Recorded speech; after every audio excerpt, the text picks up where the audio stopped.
The Amazing Spider-Man, one of the most iconic characters ever created, up there with Superman and Batman as one of the most recognizable superheroes on the planet, and Marvel's most consistent mascot, even when all the others like X-Men, Hulk, Fantastic Four, and Avengers have varying degrees of popularity depending on the decade. And like many other superheroes, he's been adapted in a number of different mediums like movies, shows, games, Broadway musicals, all over the place. So I want to explore Spider-Man as a character and what it means to adapt him. This is a topic discussed pretty frequently by many different people, having all kinds of ideas of what the character means to them, and we've seen this come up with many different Spider-Man adaptations in the past couple years with versions like the Insomniac games and especially the MCU movies. So we are going to talk about MCU Spider-Man and how relevant adaptation even is when thinking about the quality of a piece of art. So to lay the groundwork, Spider-Man, you know him, you love him, first showing up in Amazing Fantasy 15 way back in 1962, in a story about a 15-year-old Peter Parker created by Stan Lee and Steve Ditko. A year later, he got his own series that would follow Peter, living his life, navigating school, relationships, and fighting crime as Spider-Man. He cared for his Aunt May, dealt with people like Flash, Liz, Jonah, and Betty in his early days, and as he transitioned to college, spent more time with the likes of Gwen, MJ, Harry, all while fighting villains from Doc Ock, Green Goblin, Scorpion, and Kraven, to Mysterio, the Grizzly, the Chameleon, the Living Brain, the Big Man, much more. And the series is still going to this day, with multiple relaunches and decades of stories along the way. Some great, some awful. Most people know the origin from Amazing Fantasy 15, where Peter is just your average kid. He's pretty socially ostracized at school, he's made fun of, he has no chance with the girls, but he's cared for by his very loving aunt and uncle. He gets the spider powers, creates a costume, some web shooters, he makes money from a wrestling match and TV gig, and after becoming very arrogant and very selfish and feeling like he doesn't owe the world anything anymore, Peter lets a robber at the TV station get away. Of course, the robber kills his Uncle Ben, and as the narrator puts it, Peter learns the important lesson that with great power, there must also come great responsibility. And the rest is history. As the next couple of decades passed, Spider-Man went on to be the subject of multiple animated series, live-action shows, and James Cameron even wrote a screenplay for a Spider-Man film in the 90s that never saw the light of day. Marvel sells his film rights to Sony, and we get the Sam Raimi trilogy in the early 2000s, Mark Webb's duology of Amazing Spider-Man films in the early 2010s, and finally the recent John Watts MCU trilogy produced in partnership with Disney. And Sony is also making their animated Spider-Verse films, and of course their stupid solo films like Venom, Madam Web, and Morbius. So that being said, what is it about the character of Spider-Man that works? What makes him stand out among the trove of superheroes that exist? I feel like most fans will have a similar answer for this, or at least hit on some similar points. But the most broad and basic is the fact that you truly care about this guy because most elements of his life are very relatable, down to earth, and interesting. It's him having to worry about his aunt being safe, how he's going to pay his rent, how he's going to maintain his friendships and romantic relationships, all while having to be ready to drop everything at a moment's notice and be Spider-Man. It's him learning how to use his abilities in a responsible way.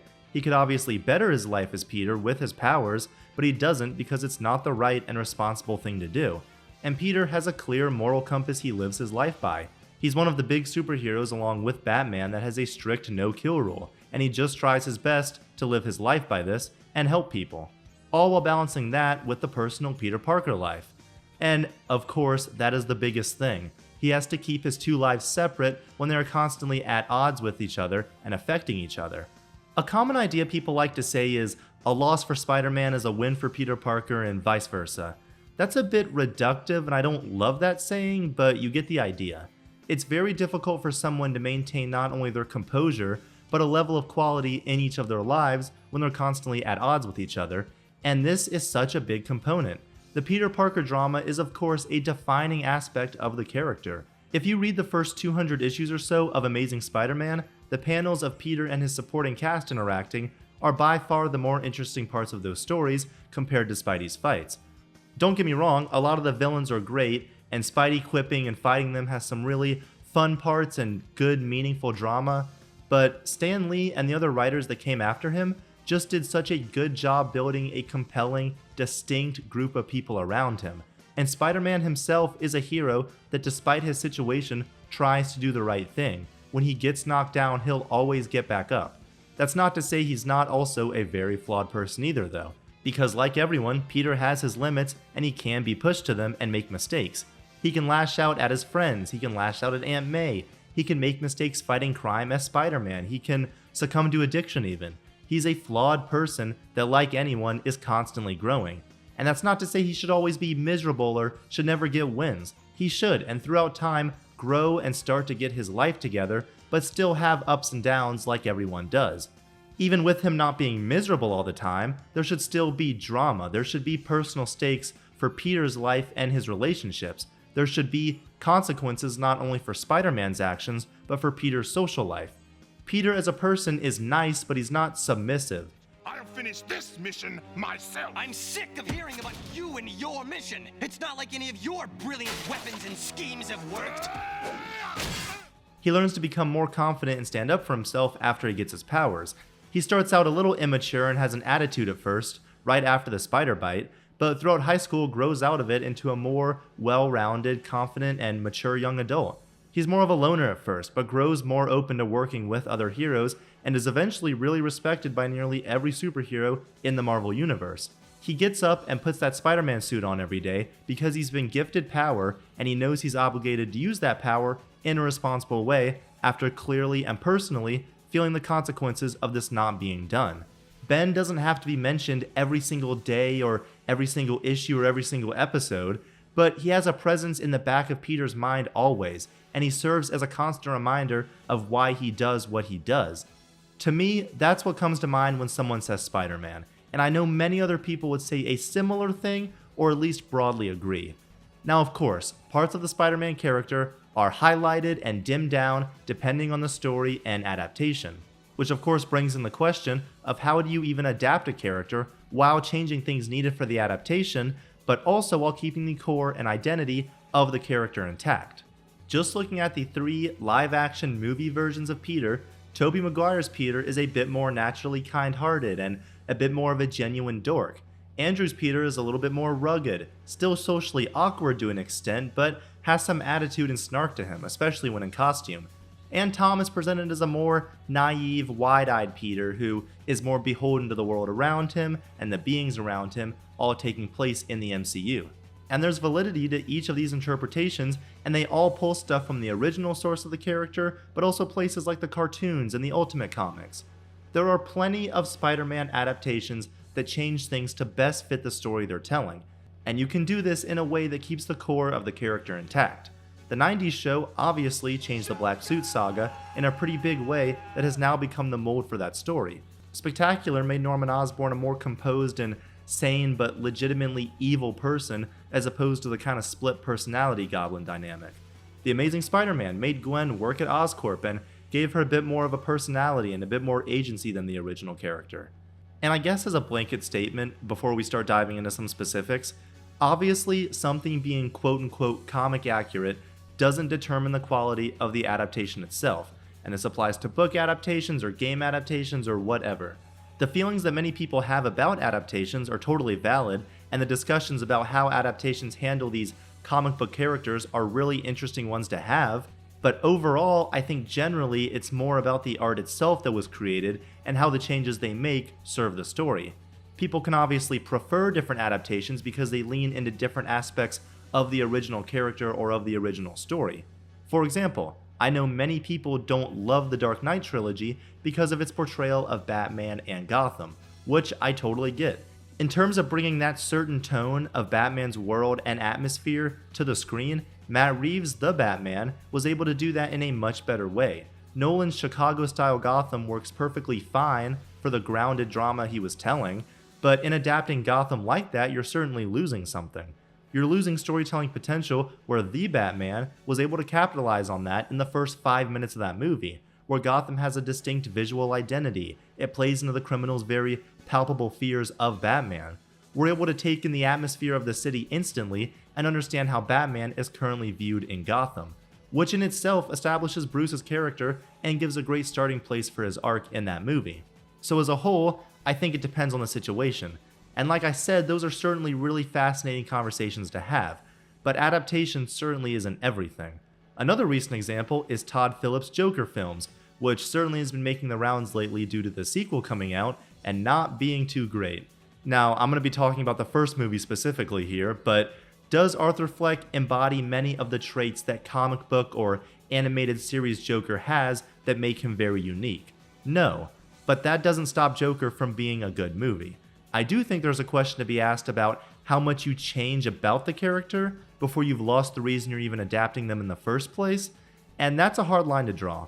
If the characters' names and locations in Joker were changed to not resemble the comics at all, would that really change anything in the film? Not really. You would still have a pretty interesting and well done character study about a guy who gets shafted by the world and tries to take control of his own life and express himself in all the worst ways possible. But these studios, and in this case maybe Todd Phillips, use the IP to get butts in seats or to get a screenplay approved, and Joker was the first R-rated movie to make $1 billion. And still, I do think there is something kind of cool in that Joker film about seeing a version of the character like that. It's very different than how the character is normally portrayed, and again, it helps that it's a good story. Jared Leto's Joker was also very different, and that was horrible both times he was on screen. You don't want Why, no what's beef? wrong? You don't want no beef? How she suffered so. A cringe performance, bad costume design, really bad writing. I honestly don't know which time was worse when it came to that. So it just depends. And in the MCU Spider-Man films, for example, does Ned Leeds being a completely different character in every way possible really matter? No, because they're clearly not trying to adapt Ned Leeds. They're trying to adapt Genki, kind of, or at least take pretty clear inspiration from him. Another recent example that comes to mind is Paramount's Halo TV show. That show is made up of some dodgy CG work, weak characters, and some of the most nonsensical writing I've seen in a long time. And that's by itself, as a show, as a piece of art. As an adaptation, holy Christ. The fall of Reach and Halo CE were butchered in a way few things ever have been. And you can go through every single change and way they adapted parts of the Halo story and lore, and break down why the show's version is worse than the source material. Jimmy Rings in the show is a pretty annoying and bland character on his own. However, you can dissect and make arguments for why his characterization in the games and books is much more interesting and fitting of the Halo story. So anyways, interesting discussion for sure, and people love to talk about how Spider-Man and his stories have been adapted because it's happened so many times. So let's talk about it in terms of Spider-Man's most recent and one of his more controversial adaptations, being in the Marvel Cinematic Universe. I remember waking up for school in 2015 and seeing YouTube videos discussing the news that Spider-Man would finally be joining the MCU, a dream come true for someone like me who grew up watching and reading Spider-Man interact with a huge array of different Marvel characters in shows, comics, and games. I watched all those fan-made Ultimate Alliance movie trailers of Spider-Man teaming up with the 2000s Fantastic Four and the 2000s Daredevil back when I was younger, so in 2015 the timing of this was just perfect. I remember watching the trailer in my high school freshman year Spanish class and just freaking out over the first look at Spider-Man and the moving lenses. All that to say, I was ecstatic, and the whole world was, which I feel like we almost take for granted now, was just how awesome it was that Spider-Man was finally going to get to interact with the Avengers and these characters and actors that were on top of the world at the time. So Civil War comes out and it's very good, easily one of my favorite MCU films and one of their best, for a plethora of reasons, mainly being the character writing and how this film, arguably more than even Infinity War or Endgame, really takes advantage of the storytelling structure of the MCU, where Steve and Tony both have these almost opposing arcs that clearly span from their origin movies to the first Avengers to their next solo movie to Age of Ultron to Civil War. It's got some great action, really great performances, and still the best version of Black Panther we have ever gotten. But let's talk about Spider-Man. He's not in this film much, which is fine, but he's introduced here, and like many people, I loved him when it came out, and I still really appreciate how this film treats Peter. When we meet him, Tony shows up at May's apartment to recruit Peter to help him bring in Captain America and the other Avengers that refuse to sign the Accords. And there are some things about Peter that are made pretty clear. He's not financially very well off. He's a dumpster diver, he's got older technology, he's building computers. The first thing he asks about the Stark internship is if it's paid. He's living with Aunt May, who is a little bit younger than she traditionally is. He's been doing the Spider-Man thing for about 6 months, and I really like the way Tom Holland plays it. He's clearly a little all over the place and razzled by Tony being here, exposing a secret in a sense, but he's not sucking up to Tony. You get the impression he wants to impress Tony and he respects him, but he's not fawning over him. He butts back on him a little bit, he webs his hand to the door. He plays the character in a fairly confident and independent way. He explains to Tony why he does what he does with his little abridged version of the "with great power comes great responsibility" lesson. Look, when you can do the things that I can, but you don't, and then the bad things happen, they happen because of you. There's clearly been some event in his life that motivated him to feel this way. I don't think anyone can deny that. And when this movie came out, we were all happy with this because it was clearly implying the origin and motivation for the character in a way that worked for his very small appearance in this film. A lot of people at the time at least somewhat knew the story behind Spider-Man, so at the time, we didn't need to see it again. I think his little explanation here works well, and again was enough for this movie where he's a very, very minor character. And during the airport fight too, I think he's great. He reacts how a teenager would to these events, and he's got some funny lines.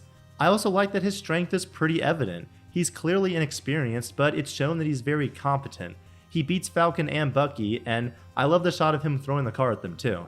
Again, he cares about what Tony thinks of him in this fight, but I think it's a decent balance of him feeling this way and being his own hero.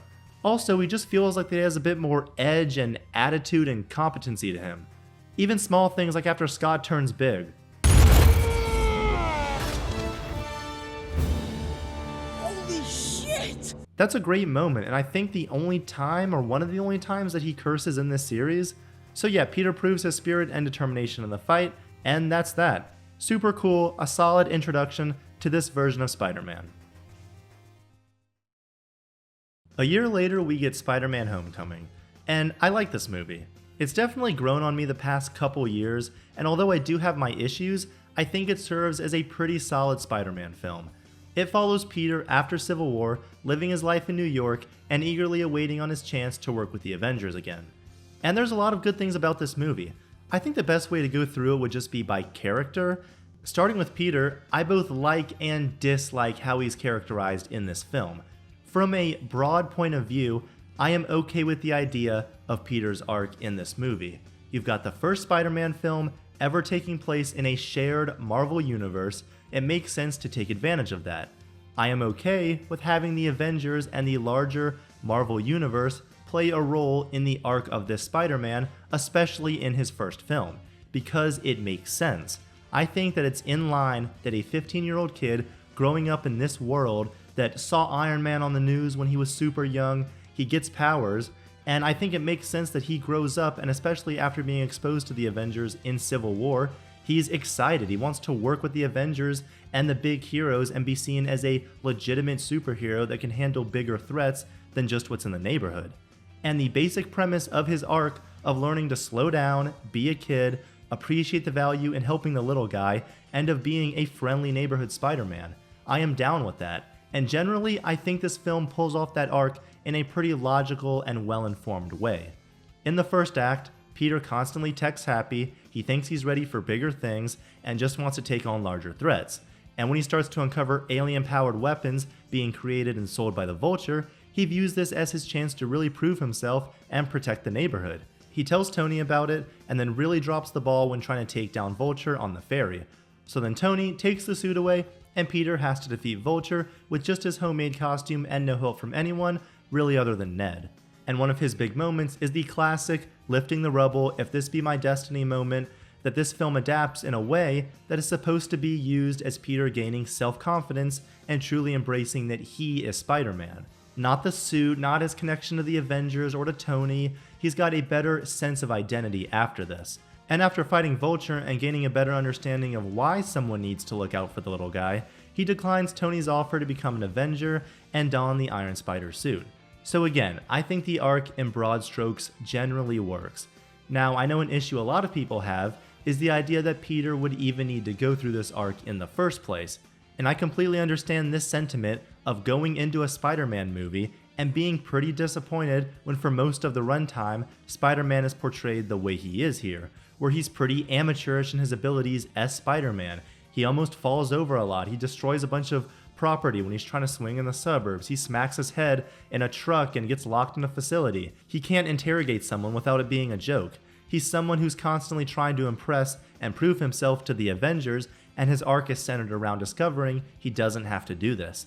And I'm not saying it doesn't make sense, and you can have comedy come from a movie where Spider-Man is pretty inexperienced and makes mistakes. I just think this film, and really whole trilogy, goes a bit too far in that direction sometimes, especially after Civil War, where again, he was fairly confident in his abilities and fighting skill. We'll talk more about this as the trilogy goes along, but I'm totally down with the idea of a movie where Spider-Man learns to be a better, more traditional version of the character. But I feel that idea doesn't flow super well for the character throughout this trilogy. And a lot of people are disappointed with this version of Spider-Man as he's portrayed in this film because he is missing what a lot of people like about the character. The financial issues implied in Civil War are just gone now, never brought up once. And it wouldn't really make sense now because he has an established connection with Iron Man. He has a techie suit made by Tony Stark with a bunch of different gadgets, which is the point. It's supposed to be antithetical to what Spider-Man learns he should be, and he does lose it at the low point. But again, for most of the first Spider-Man film in this universe, very early in Peter's career, he has a tech-based suit that makes him rely less on his natural abilities and skill. A lot of this is personal preference, but yeah, I do prefer my Spider-Man have a traditional suit that rips and doesn't really offer much protection.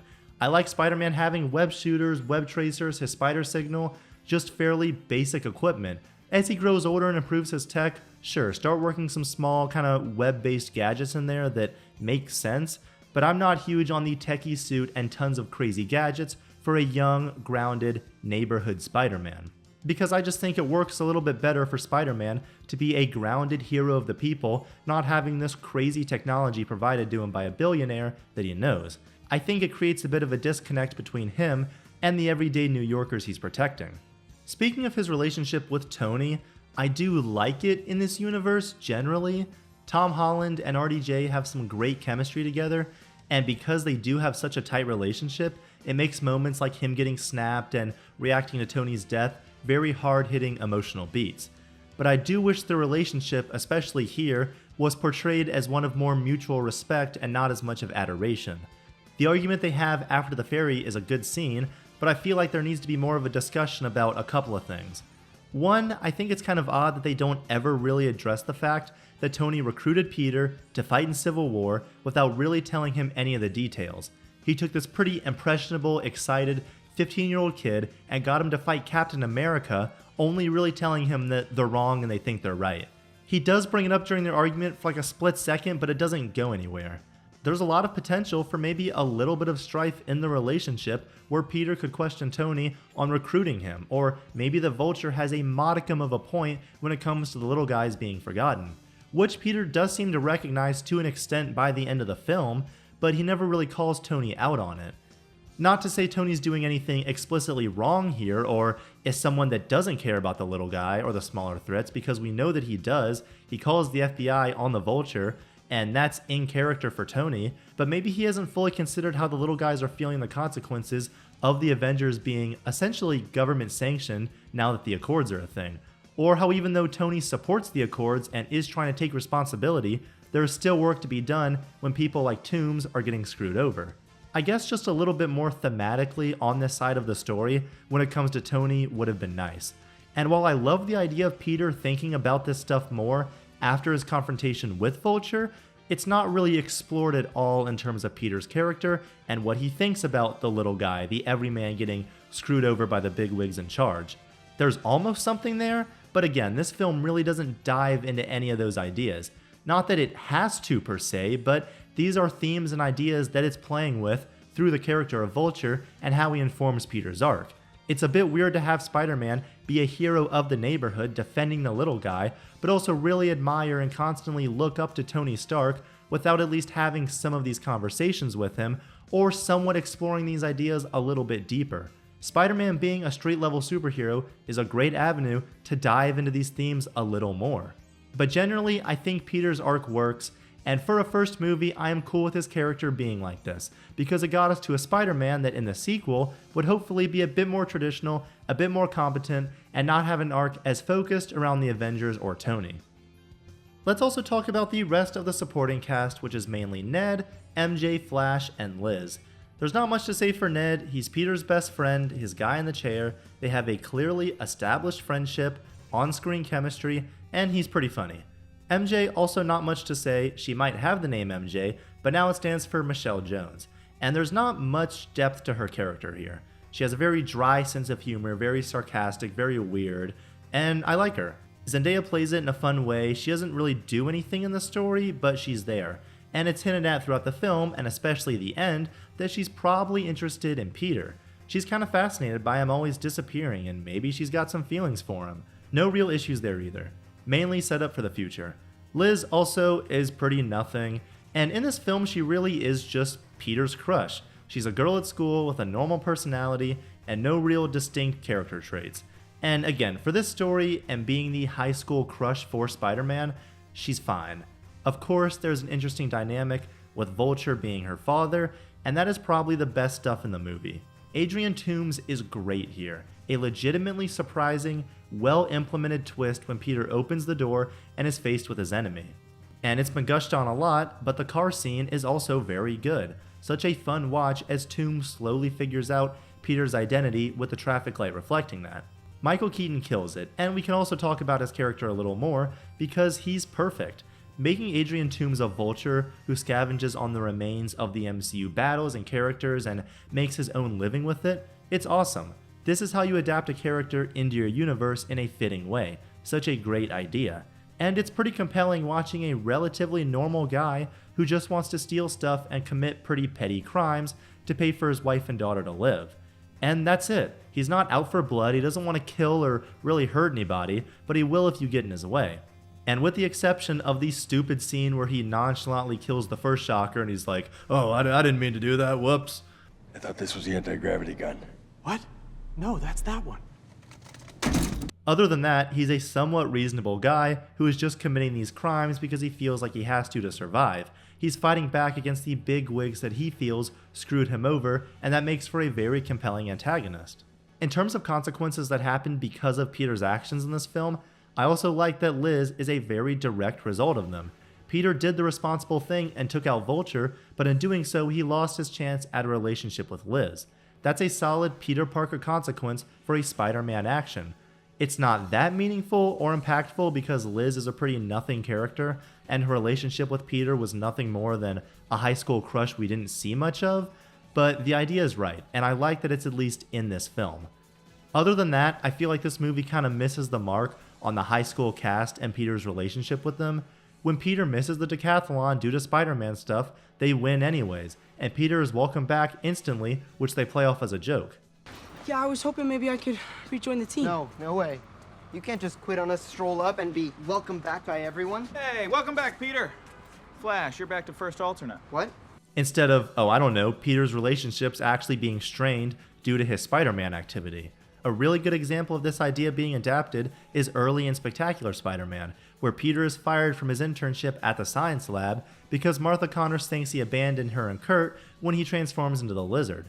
It looks like Peter ditched them to go take pictures for the Bugle and make some money, when in reality he actually went to go save Connors as Spider-Man.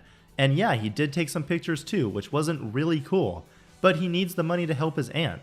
It's an impossible situation, and this completely changes his relationship with Eddie and the Connors for the rest of the show. Again, that's not necessary to make a good movie, but this idea is a pretty important part of the Spider-Man character. Or kicking Spider-Man 2 off with Peter getting fired from the pizza shop because he can't consistently make deliveries on time.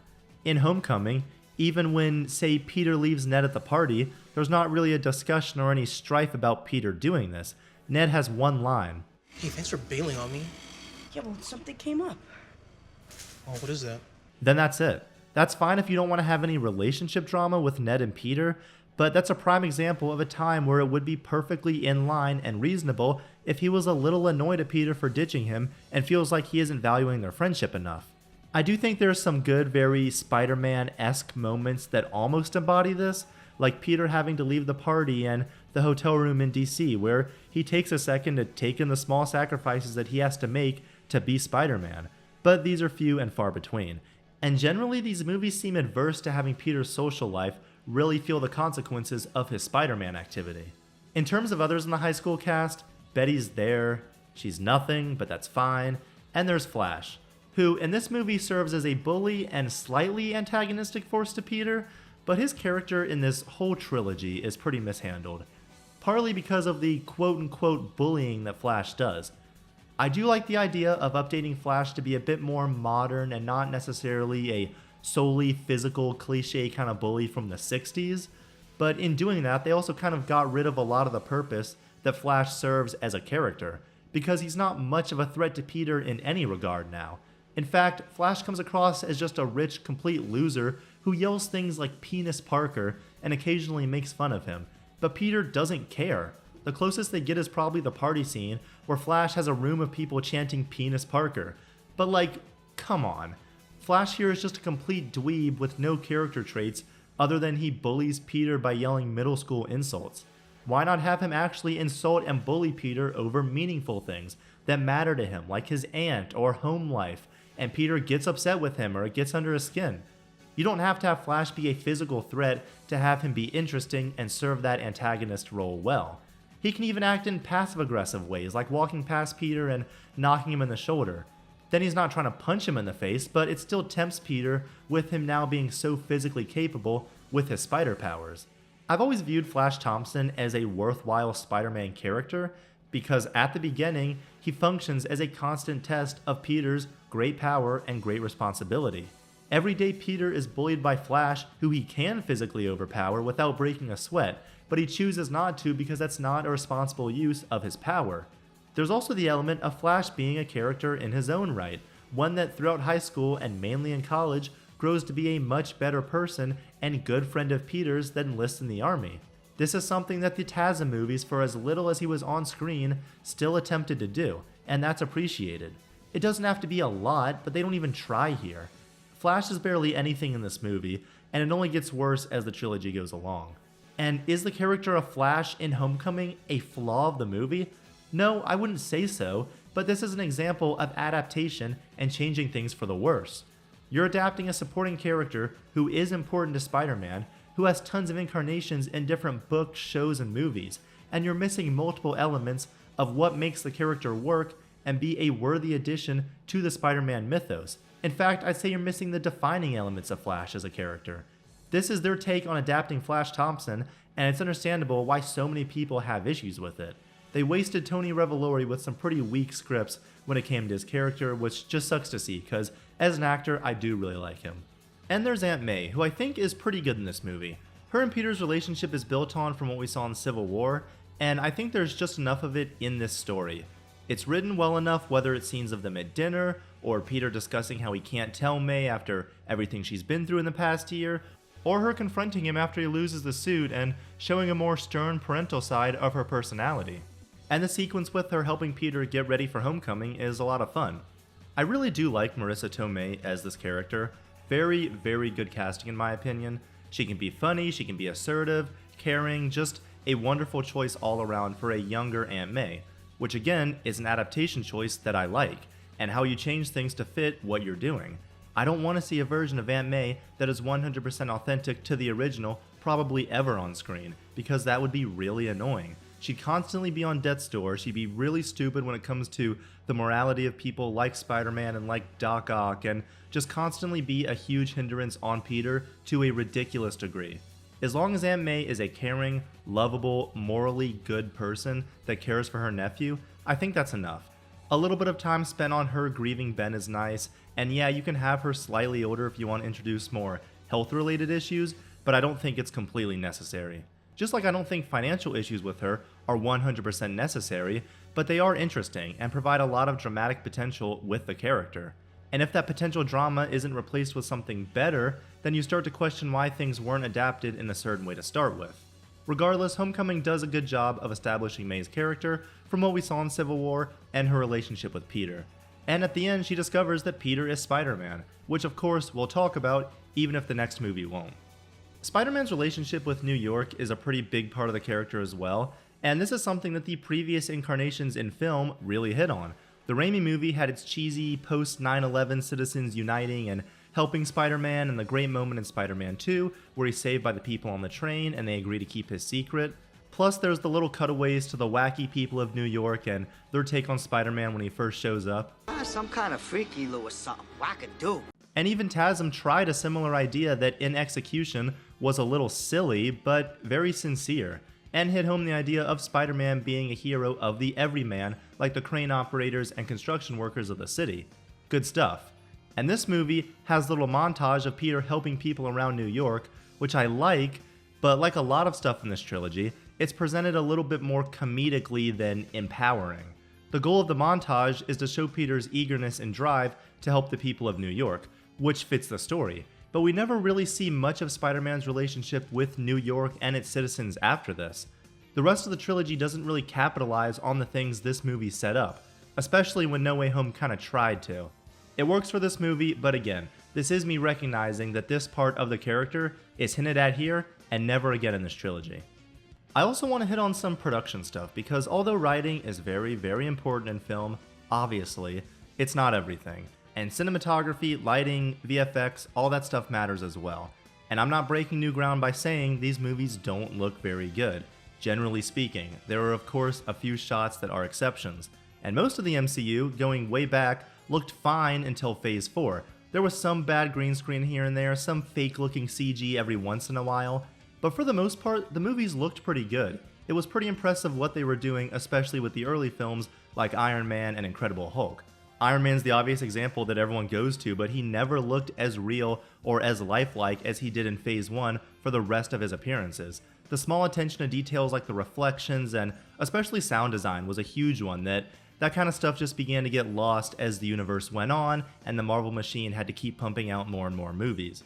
But I remember even when this movie came out, people talked about Spidey not looking too great.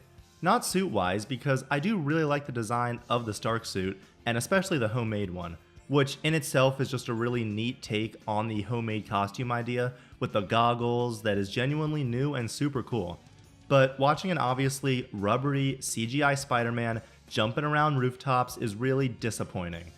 And I think the main problem is that there's just no wrinkles of any kind on the suit for some reason. It just looks like there's no real texture or tangibility to it.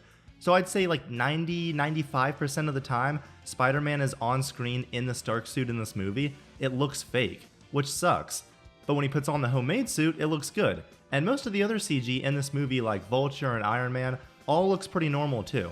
It's just Spider-Man himself, but that is a big problem when he's the title character. And unfortunately, this doesn't really improve too much with the next two movies. And just like most of the MCU films, this movie doesn't have much visually interesting going on. It's shot in a very standard way, there's no real attention put into how the camera is being moved.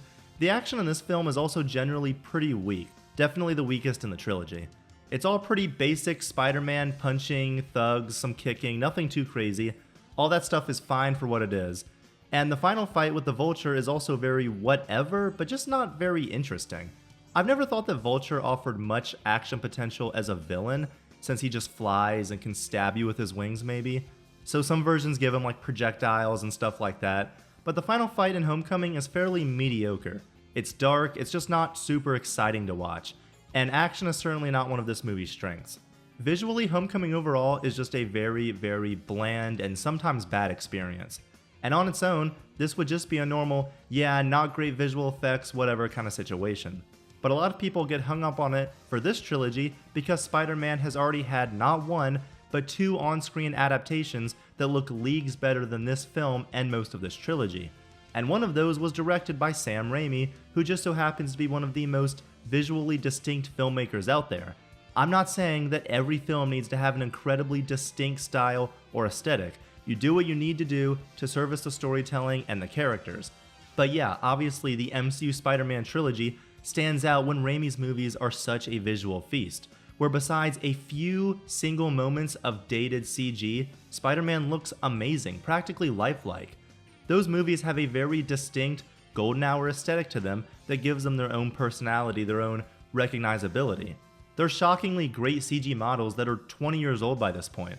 I don't want to dive too deep into the Raimi movies, but they are just so well shot, so creatively edited, and the swinging looks great. It has this sense of grandiosity and majesty to it that embodies the heroism of Spider-Man.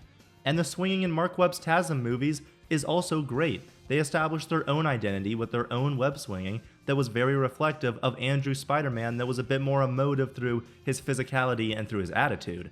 You can create exciting and empowering web swinging scenes without just copying Raimi or stuff that's come before. Even the Insomniac games have been able to do this to an extent, but this movie especially doesn't even try, and we don't get a glimpse of this kind of thing being implemented until the end of the next film and a little in No Way Home. And yeah, that means there's not really a dedicated web swinging scene in this movie, which combined with a lot of the other production elements just make it feel a lot less impressive than what's come before in terms of Spidey. The Spider-Man in this film on a surface level is just a lot less cool than the other ones when we don't get to be amazed at watching him swing through the city.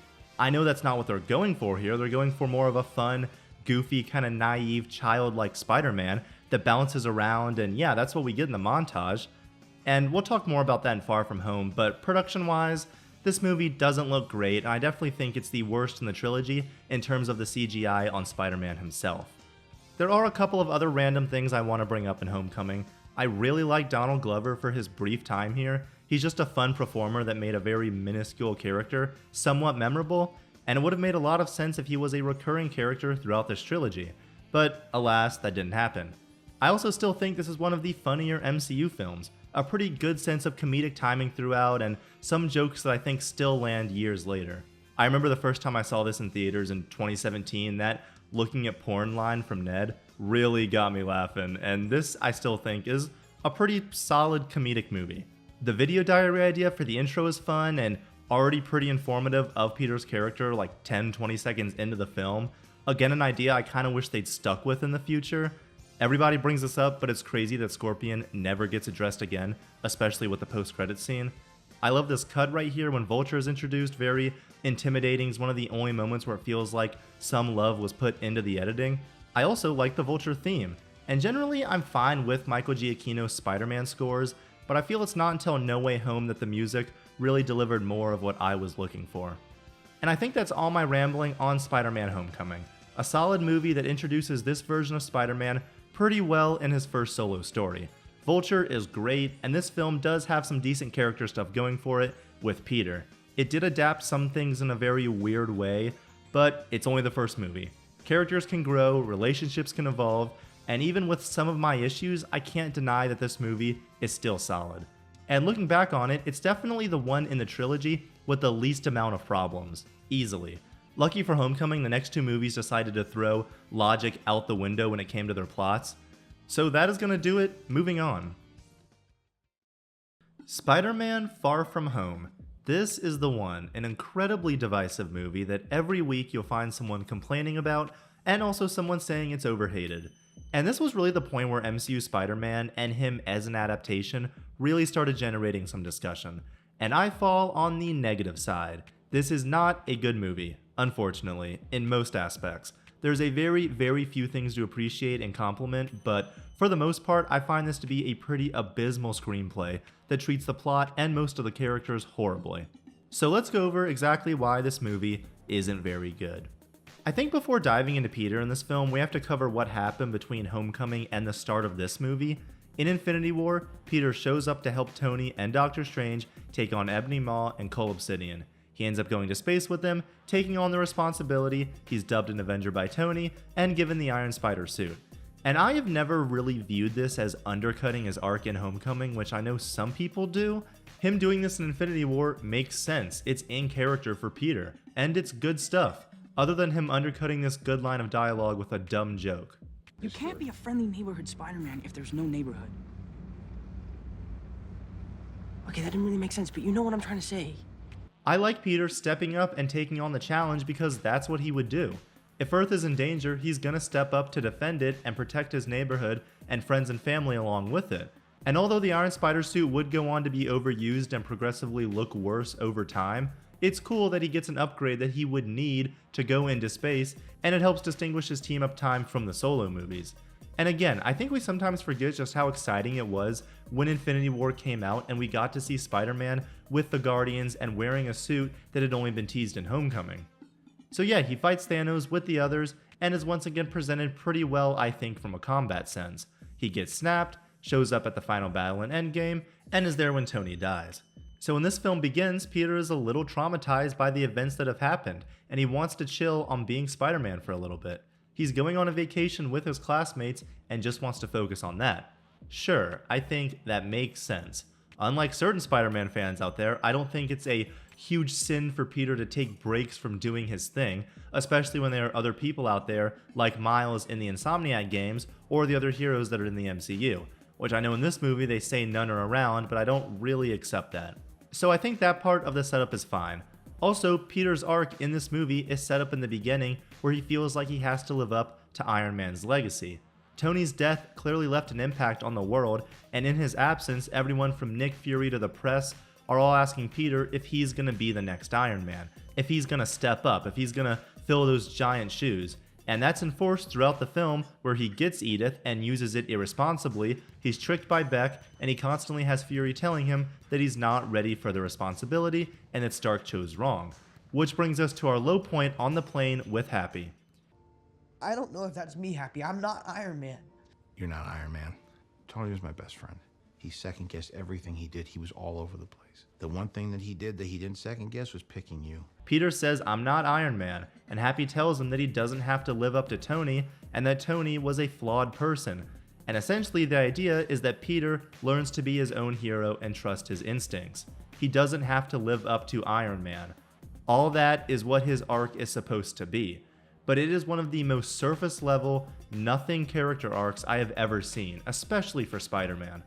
First, this arc is too derivative of what's come before. Homecoming was about Peter learning to slow down, protect the neighborhood, and discover what kind of hero he should be as Spider-Man. And in this film, he once again is solidifying that he should be his own hero and forge his own identity as Spider-Man. That's not to say you can't build on what Homecoming did, of course you can. Characters continue to grow and evolve, and it's not like after his first movie Peter is just done growing or anything like that. But it's the fact that Far From Home really doesn't add anything new to his journey. His declaration of being his own hero in this movie doesn't feel any more definitive or substantive than the one at the end of Homecoming. It's also weird that after the last film was about Peter forging his own identity and being his own hero, not having to live up to the size and scope of the Avengers, that's essentially the same premise of his arc in this film. It's wild to me that 2 out of the 3 movies in this Spider-Man trilogy are using his relationship with Iron Man as a way for him to grow as a character. Of course, Iron Man should play a role in him becoming a hero, because that's how things were established in Civil War, and that made sense at the time, but that's what Homecoming was for. He did that. Tony's dead. Let Spider-Man move on and grow from it. We don't need this entire movie for that arc to happen. There are also much better ways to tie Tony's death into Peter's arc for a second Spider-Man movie. You could have told a story about Peter grieving from Tony's death, and he's constantly Spider-Manning now and fighting crime to try and make up for it because he feels guilty that he couldn't do anything. Maybe he has to learn to balance his Spider-Man and Peter lives, and how that's something Tony would have wanted for him. There are other ways to write an arc for Peter following Homecoming and Endgame that aren't just a retread of what's come before. After Homecoming, we shouldn't need a movie of Peter having to learn that he doesn't need to be the next Iron Man or live up to the legacy of the Avengers, and that he should be his own hero. He knows that by now. It actually comes across more like he's regressed to before Homecoming even happened. And there's just so little to this arc, and the culminating scene of it on the plane is just super thin. Happy says, "Tony was right about picking you," and that's it. Then Peter makes his own suit with the Stark tech on the plane, while AC/DC plays and he mistakes it for Led Zeppelin. And Happy looks back at him with a sense of pride and a fond remembrance of Tony. And I get the idea they're trying to do here is, look, he's forging his own identity as a hero while incorporating Tony and his legacy into that. At least I think that's the idea. Maybe that's giving the writers too much credit. But in execution, it just comes across as his identity as Spider-Man still being so heavily tied to Iron Man and Stark technology. In the scene, he realizes he'll never be Iron Man and doesn't have to live up to him, and then immediately makes a tech-based suit with Iron Man technology with Tony's best friend while Iron Man's music plays. It's super weird. I think there are plenty of better ways you could have pulled off the idea of Spider-Man forging his own identity while remembering Tony. I know people make fun of the idea, I guess, of him turning off AC/DC and playing a song more representative of his identity, and yeah, that sounds a little silly, but that's the right idea, and thematically would have been much more appropriate. He's not forging enough of his own identity here. It's like the screenwriters have this arc for Peter to go through, but they were still too concerned with him having to be connected to the MCU and to Tony that even in his death, he is still central to Peter's arc, the entire plot of this movie, and the culmination of Peter's arc. Peter mistaking Tony's music for Led Zeppelin as a little joke, and then it continues to play in the scene, is not a meaningful way to portray Peter's change in character throughout this film. It's pathetic. The execution of the plane scene comes across as more antithetical to his journey in the film, and that journey, once again, is one he should have never had to go on in the first place after Homecoming. There's also the aspect of his spider sense, which is supposed to be representative of his journey in this film. In the beginning of Far From Home and for most of the runtime, his spider sense isn't working. Then it doesn't come up again until Happy mentions it on the plane, and he tells Peter to get his tingle back online. And then when the moment comes, he relies on it to defeat Mysterio, and it works. And like I said, I think the idea is that it's supposed to be representative of his mental state and his arc in the film, where after he realizes he needs to rely on his instincts and doesn't need to be the next Iron Man, and has more confidence in himself, then his mental state is more clear. His spider sense works now. The idea is something similar to what they did in like Spider-Man 2, but again, in this film, it's just so thin. The spider sense is barely a factor in the story. It comes up 3 times in total, and I think could have been improved by it being something that Peter actually acknowledges throughout the story. In any of the elemental fights, he could have been hit by something and then have a reminder, oh yeah, I don't have my spider sense right now. It could have been meaningfully acknowledged in the plane scene. Also, he barely even used his spider sense in Homecoming, so it's not like it's even a huge part of this character in the solo movie so far. Considering the spider sense is how he defeats the main villain, there just should have been more time spent focusing on it. And it doesn't help that, like we just went over, Peter's arc that this is centered around is extremely weak. For example, I'm going to bring up Spider-Man 2 again. Obviously, it doesn't have to be exactly like the Raimi movies, because I know people will say that. But in terms of writing characters and working thematic elements into Peter's journey, it did this really well, where Spider-Man 1 is the origin and about Peter discovering that with great power comes great responsibility. And in the sequel, it's about Peter learning how to be the hero Spider-Man and balance this with his responsibilities as Peter Parker when it comes to trying to improve his relationship with MJ and coming clean to May about what happened in the first movie. And in that film, Spider-Man defeats Doc Ock by empathizing with him and using what he's learned from May about what it means to be a hero.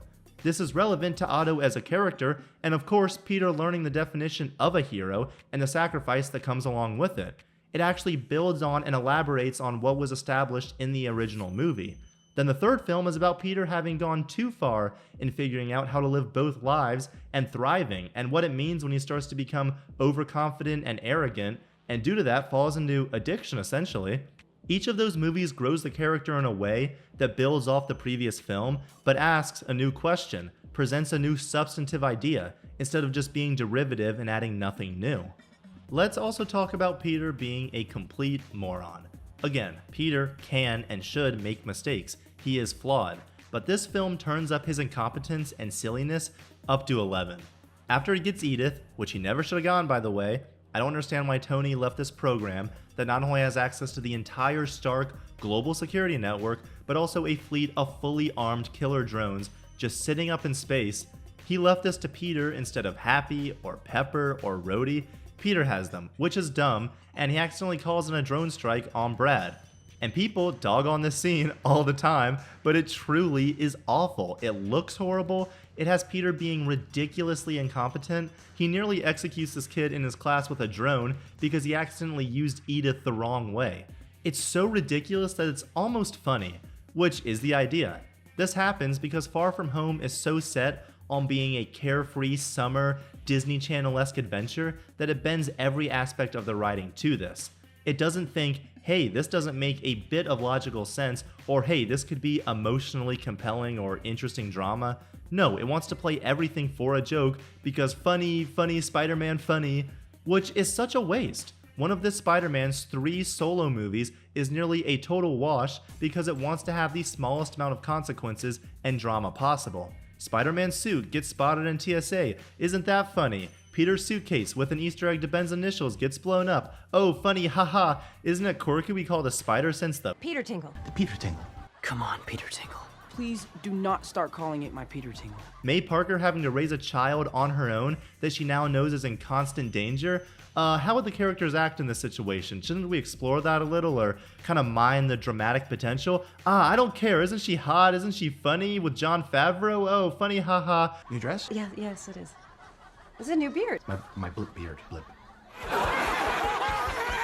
Oh, Peter's in his underwear with a Russian lady Sorry, and called in a drone strike on Brad. Isn't that absurd? Look, baby mountain goat.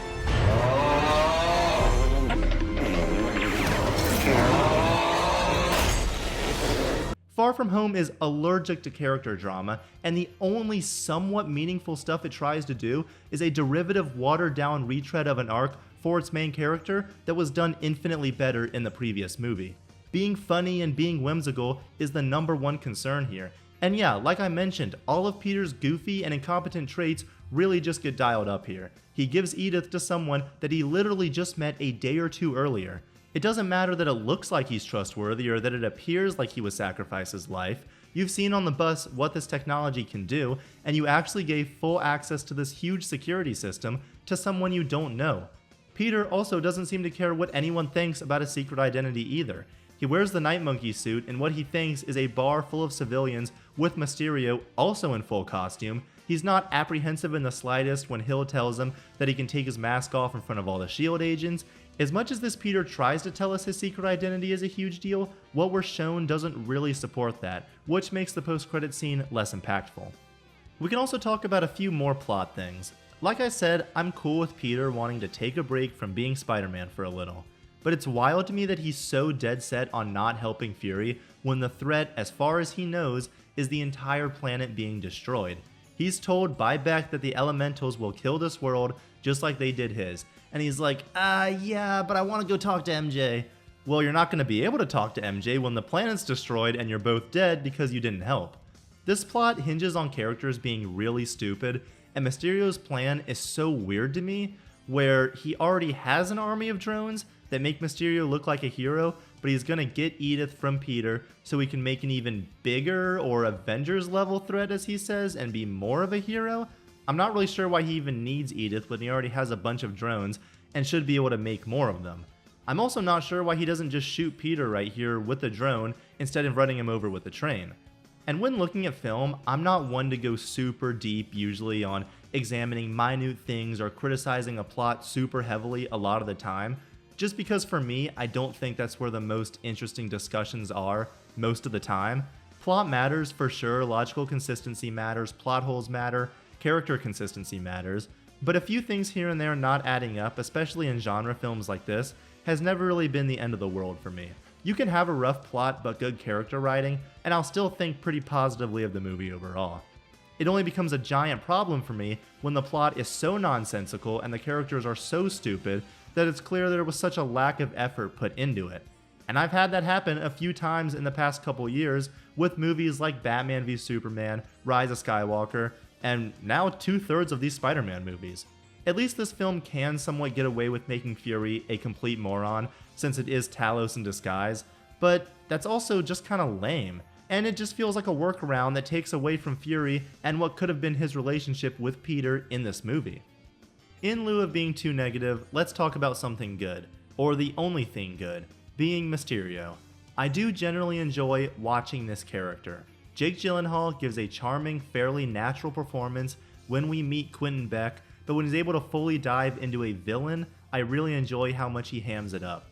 I like the switch up in the reveal scene with his over-the-top performance and all his lackeys hyping him up, and I do like a lot about how Mysterio is shown here, which, just like Homecoming, I think is an example of, for the most part, properly adapting a character in a cool new way. Yes, he's a Stark employee, which I do think is kind of annoying, but I think his personality is on point. Quickly hitting on the Stark thing, like we were just talking about with Peter's arc, it's really lame to have another one of Peter's antagonists be so directly related to Tony.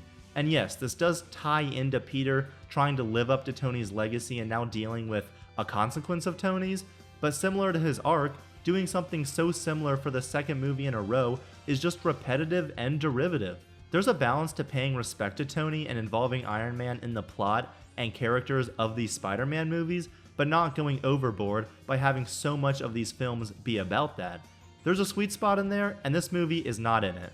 And because of this, it really comes across like this Spider-Man can't have his own stories and villains without them being related to Tony in some way. By the time this movie's done, we've had 2 solo Spider-Man movies in this universe, and both of them have Peter's arcs focused in some way around the Avengers or Tony, and both of them have the villains be motivated by a scorn for Tony Stark or what he represents. And that's really lame to do for your Spider-Man movies. Other than that aspect of Mysterio, I do like him here. The concept of Mysterio being essentially a film crew where all these people are working together, you've got a costume department, a writer who comes up with all the cliche generic dialogue he says in battle, you've got the special effects guys, and especially Beck always wearing a mocap suit. That's a genuinely really cool way to adapt the character to film, and I like that part of his characterization. Plus, his actual Mysterio design is picture perfect, and the one real Mysterio action scene we do get is incredible. When everyone said Mysterio should be the villain of a Spider-Man movie, this is what they were imagining. A very comic booky, beautiful looking sequence where Peter can't tell what's real and what isn't, and the illusions are used for inventive and creative visuals that aren't just cool on a monkey brain level to look at, but also reflect what Peter is supposed to be feeling. And there's about 30 seconds of perfect Spider-Man Mysterio action here.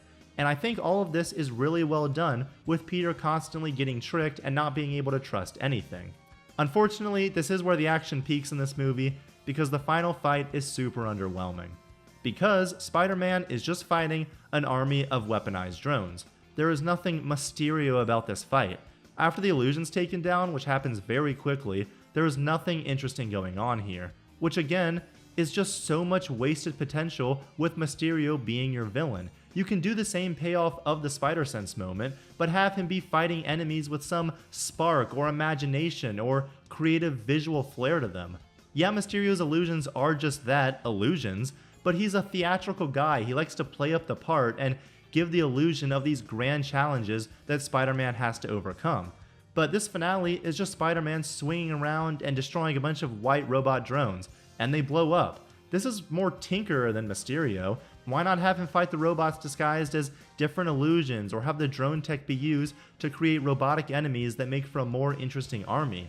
It's just such a boring and lame way to use the character of Mysterio for an action scene, and I like how the final Spider-Sense scene looks and the idea of the final illusion where Beck's killed, but it comes after a very, very boring battle.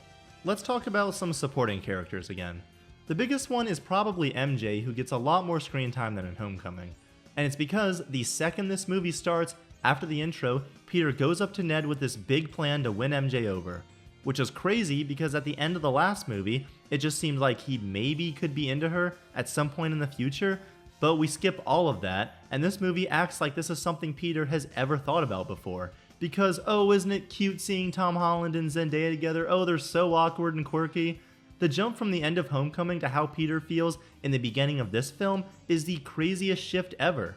These feelings should have been developed more over the course of this movie, where throughout the trip he realizes he kinda likes her and might have feelings for her. And then at the end she can say she feels the same way and do the same kiss and all that stuff.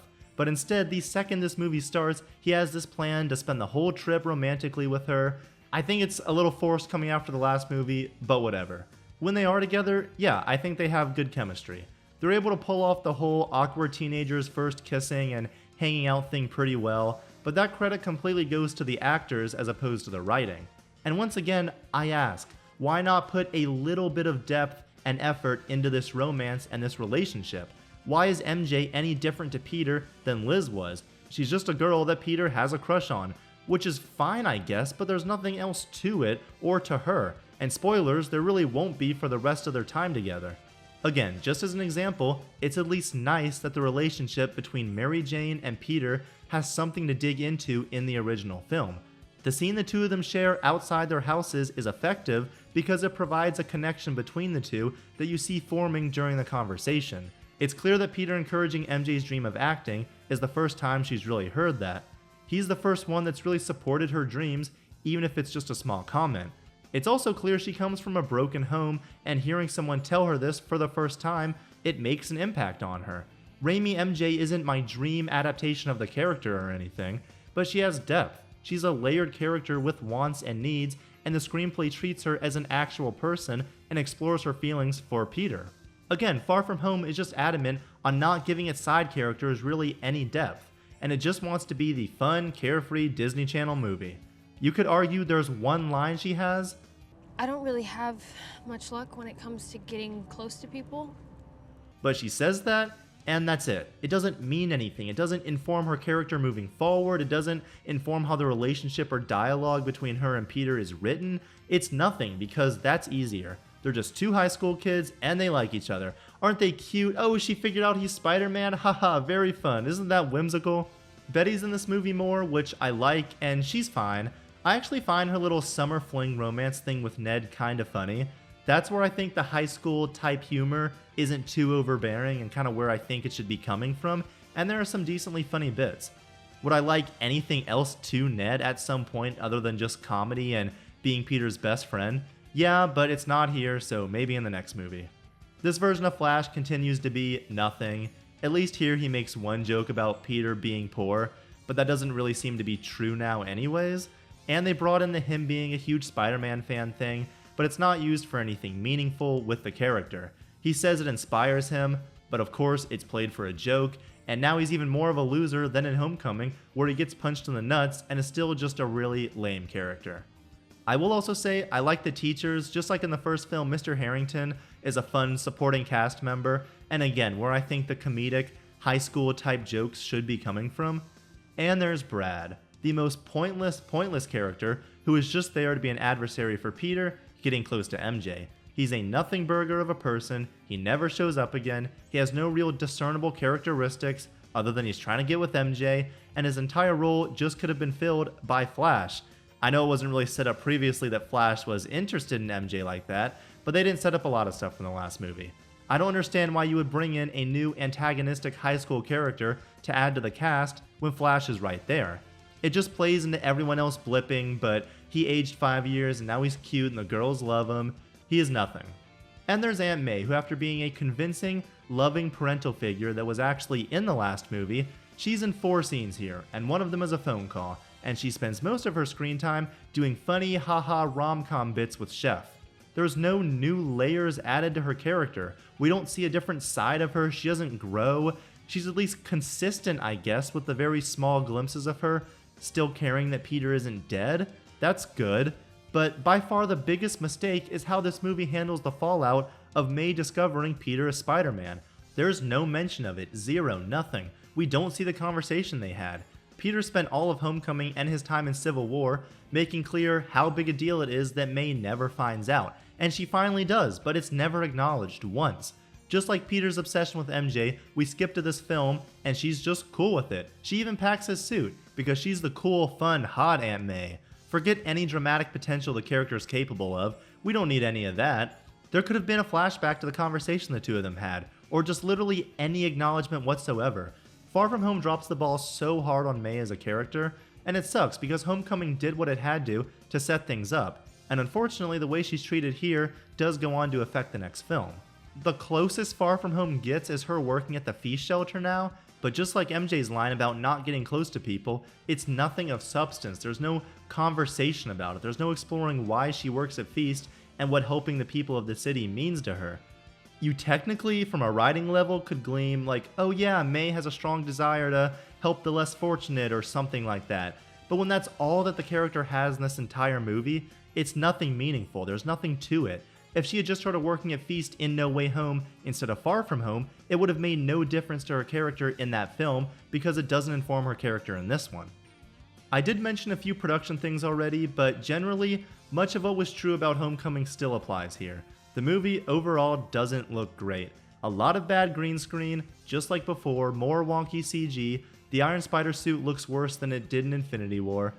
Other than the main illusion scene, like I already talked about, a lot of the action is very meh. At least in Homecoming it was tangible, he was fighting physical guys and crooks on the street, but he spends half this movie fighting the elementals, which in universe are fake, but on the screen it's just Spider-Man fighting big CG goop monsters. It's not exciting, it's not cool, and there's just not much to any of this action. A lot of my cinematography comments from the previous film still apply too, mostly shot in a very standard, uninteresting way. Similar to Homecoming, there are a few cool moments, a neat cut or two, the camera actually moves in a dynamic way in an action scene once or twice. Production-wise, I do think it's an improvement, but only a slight one, and for the most part, still nothing that really wows me.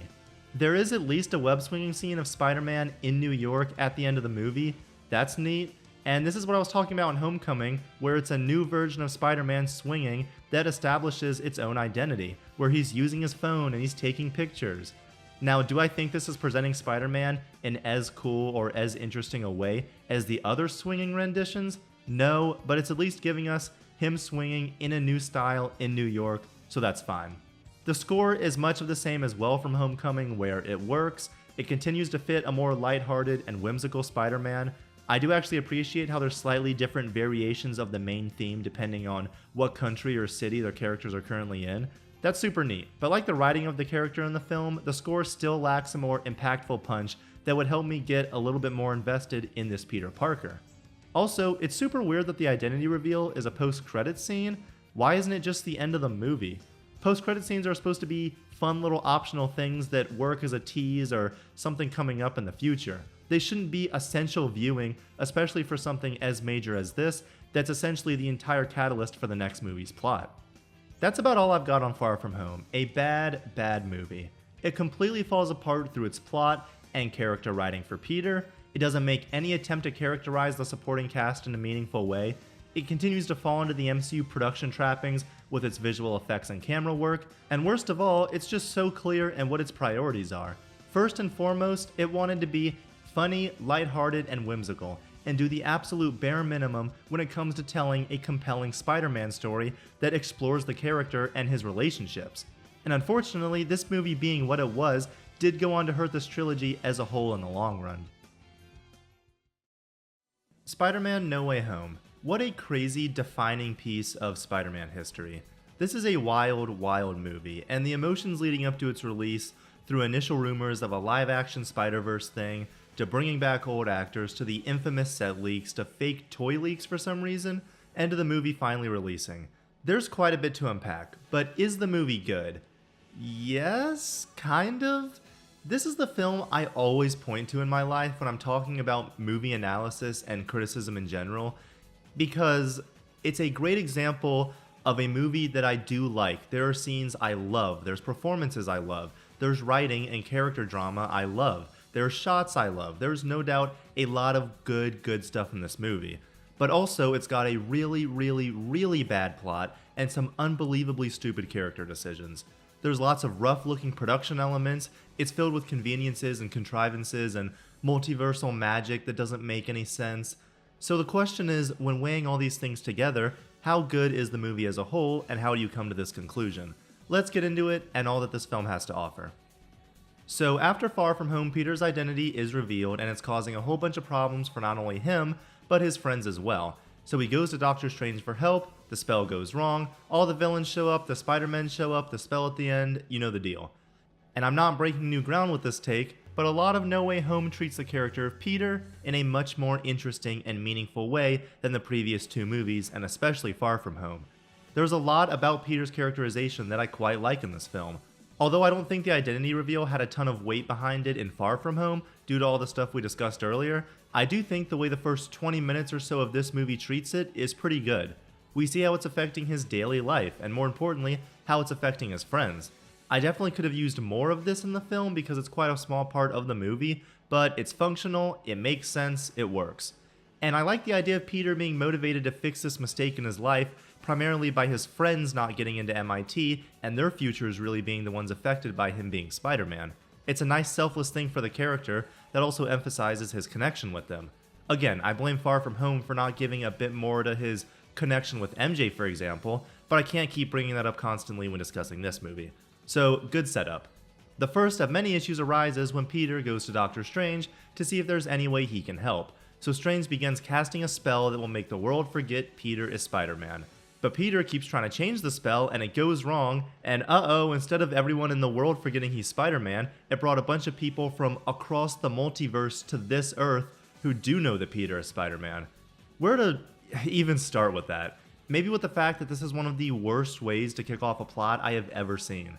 For one, this is crazy out of character for Doctor Strange, who has a snarky demeanor but is very down to business and serious about his role as a sorcerer and protecting the universe. He knows the stakes of using magic and doing whatever it takes to protect the universe and multiverse, and he agrees to cast the spell that can go wrong so easily. Absolutely not. I don't think he would take this giant gamble just to help Peter and his friends get into college. And it'd be different if it seemed like the spell was safer, but the fact that it can go wrong by Peter just talking during it, there's no way Strange wouldn't have explained the spell or how it works in the slightest to Peter before they started doing it. Peter didn't know that it would work by everyone in the world forgetting his identity. Also, yeah, Peter just talking changes it, I guess, but you can change it a little, just not too much, because after he changed it 2 times, it seemed to be fine, but then the 3rd time it finally shattered. It was just that unstable. Can Strange start the spell over again with the correct parameters this time? Strange probably should have just canceled it when the spell started going wrong in the first place, right? And correct me if I'm wrong, but this spell had nothing to do with anything outside our universe. This spell got so unstable that it shattered past our world and reached into the multiverse? I know, dumb magic rules, whatever, but Peter and especially Strange are unforgivably stupid here. It's incredibly out of character for Doctor Strange, and honestly pretty in line with Far From Home in terms of Peter being really, really dumb. Also, Wong is also out of character for saying, just leave me out of it, I'm gonna leave, when he actually would say, no Strange, you're not gonna cast that spell, I'm Sorcerer Supreme now, let's see if we can figure something else out. Even with all those issues, I do like Peter's arc in this movie of really learning the responsibilities and sacrifice that come with being Spider-Man and channeling that loss into becoming a better and more responsible hero.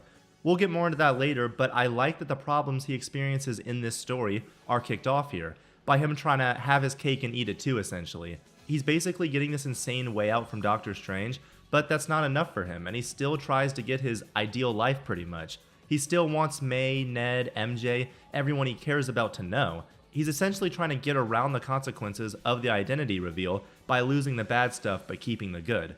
Again, having his cake but eating it too. So I like that his arc is essentially kicked off by him trying to ignore and avoid the consequences, only for this to cause much worse ones that come back to bite him later. A neat idea. I just wish it wasn't at the expense of making him a complete moron. He comes across as so stupid in this scene. There's clearly something going wrong with the spell as he keeps talking, but no, he continues to blabber and make the spell super unstable.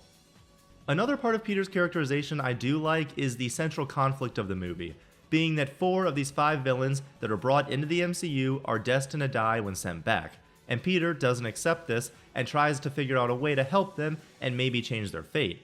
And I like this idea because again, it's a very in-character, selfless thing for Spider-Man to do. He doesn't kill, and being in a situation where he's essentially sending these 4 people to their deaths forces him to act on his beliefs.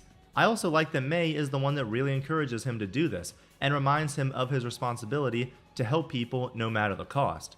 Now, as noble as this is, I'm not sure this would really work. I mean, for Green Goblin, Lizard, and Electro, it'd probably save them, but Doc Ock is still going to get back to Spider-Man 2 right where he came from and have to destroy the machine. So that all turns out the same, he still dies a hero, whatever. And just like the setup for the story, I love the idea of what it's doing for Peter's character, but again, the way it's executed is so stupid. Peter takes these 5 villains who he doesn't know anything about, most of which have just tried to kill him and clearly have these destructive, dangerous abilities. Green Goblin was killing people on the bridge. He takes these people to Happy's apartment in the middle of New York with his closest loved one there. This is once again ridiculously stupid for Peter. Why doesn't he take them out of the cells one at a time to cure them? Why doesn't he bring the Fabricator to the dungeon? He needs Norman's help to make the cures, so let him out, you two work on the tech for each villain one at a time. And the fact that he doesn't tell May to go somewhere else, not at Happy's apartment, until this is done, or the fact that Lizard wanted to stay in the truck and they're just like, oh, that's completely fine. Where's Connors? He told me he wants to stay in the truck. Okay. We'll just leave him there unsupervised. That's so stupid. Just leave him at the prison and go get him when it's time to cure him. Peter's putting so many people in danger by doing this. Strange is still trapped in the mirror dimension. It's not like you have to worry about him coming back to the dungeon for now. Just such a lazy and legitimately stupid way to get the plot where it needs to go.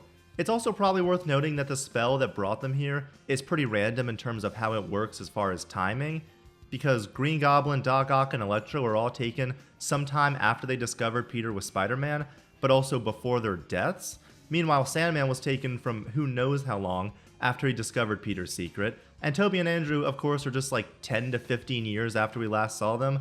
Obviously, it's for the story, everyone knows why it was done this way. Not really a huge complaint, but it is worth pointing out that it's pretty arbitrary and convenient that it worked out the way it did. Let's also hit on the villains of the movie. Lizard is here and probably the worst one. He's still somewhat in character, I guess, but the goofy factor has been turned up for sure. I do like some of the jokes that make fun of him and just how stupid his plan was in the first Amazing Spider-Man film. You know I can give you a real makeover. Let me guess. Into a lizard? Exactly. You two just shut up. I think that's generally okay because it was ridiculous in that movie, and someone from his universe like Max making fun of it, I think is fitting. But there's also lines that just feel so MCU-esque, and to hear them coming out of Lizard's mouth is weird for sure. But that applies to other lines in this film as well that are just like, why'd you do that? Come on. I'm sorry, what was your name again? Dr. Otto Octavius. Wait, no, seriously, what's your actual name? No way, that's his girlfriend. No way. You know, I know a couple of magic words myself, starting with the word please. Please, Scooby-Doo this shit. But yeah, Lizard is definitely the worst of the returning villains, but he was never good and is easily the worst part of the first Amazing Spider-Man film too. I will say it's weird they didn't take this opportunity to improve his design a little. It's widely agreed that the design of Lizard is gross and doesn't really look like the character. Why not give him a snout and a lab coat and purple pants when they completely changed Electro to improve his design? Speaking of Electro, it's been said, but he is an improvement for sure over his last version, and his personality has completely shifted, and no one's complaining because now Jamie Foxx actually gets to have some fun with the role and be charismatic instead of whatever performance he gave before. And I like Jamie Foxx. This is about all I could ever want from a pretty basic Electro on the big screen, so he works. He just wants power and wants to stay in the new world with the Stark tech and all this crazy new electricity. Makes sense in character. Personality isn't really consistent, which one could say is technically a problem, but I don't really care. You probably don't care, because no one wanted blue Jamie Foxx back.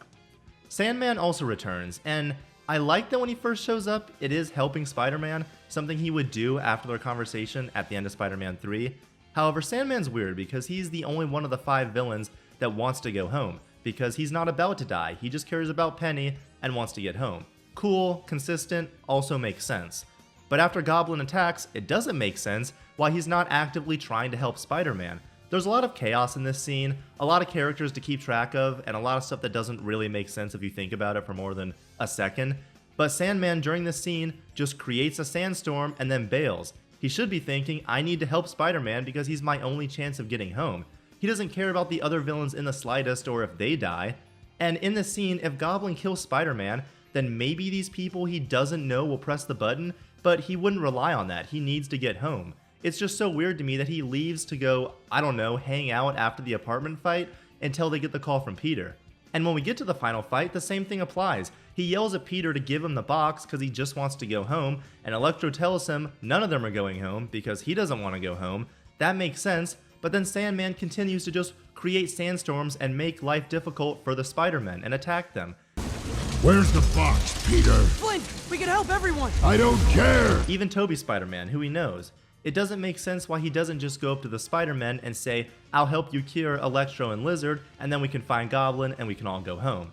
It's not like he's actively going after the box in the fight either. He's just attacking because we needed an action scene fighting all the villains. It's really, really dumb. And although I do like Sandman, and I like Thomas Hayden Church as that character, they're clearly having to make some leaps in order for him to be an antagonist in the movie. Next is Doc Ock, who thankfully is treated pretty well. He acts in character for the most part. Alfred Molina is still really fun as the villain for the first part of the movie, and gives a quite subdued but compelling performance as Otto in the last act. There's really not too much to discuss other than the performance is great, he acts appropriately, and he saves the Spider-Man from Electro. I don't know why he leaves during the condo fight. Just like Sandman, the use of all the villains during the Goblin attack is horrible, but whatever. And finally, the big one, Green Goblin. He is phenomenal. Willem Dafoe is still so good as this character that could easily come across as cringe and like he's trying too hard, but he's able to pull off the maniacal psychopath that the Green Goblin is and capture the spirit of that character still over 20 years later in a way I'm not sure we'll ever see again. Goblin isn't actually on screen that much overall, but he's still able to be a menacing, legitimately physical threat to Peter in a way we haven't seen in these movies yet. Vulture beat him up a little, but their fight wasn't much, and he did attack Thanos briefly, but this is the first time we see Peter actually get bested physically, hand to hand, and it's not even close. And Goblin's got a smile on his face the entire time. I also love so much of his dialogue in this movie. He's got some really memorable and quotable lines that inform his character and this really solid hero-villain dynamic he has with Tom. Gods don't have to choose. We take. Strong enough to have it all. Too weak to take it! Peter, Peter, Peter. No good deed goes unpunished. You can thank me later. Again, Willem Dafoe's delivery of these lines really makes it, and I love presenting Goblin as the moral antithesis to Aunt May. He believes these abilities make them gods who are better than everyone else. He's the epitome of immorality, and is here in this new world to wreak havoc and be an evil presence. He's such a great classic villain, which is becoming more of a rarity these days, as everyone feels the need to present their antagonists as sympathetic or misunderstood. He's a great foil to Spider-Man and his mission of trying to uphold May's morals by helping the villains and later by not killing Goblin. So overall, yeah, he's one of the best MCU villains now, which is crazy because he really isn't in this film that much, but he made such a big impact and he just rocks this Peter Parker's world, and it makes for some crazy engaging intense scenes. I will say one thing that kind of stands out is that Norman seems a little too unlike himself when he first shows up in the MCU. Yes, he would be scared in a new world, but Norman is still a pretty ruthless businessman who, depending on when in Spider-Man 1 he was taken, I don't think should be acting as submissive and cowardly as he does. Regardless, Goblin kills May in a scene that I think is quite good.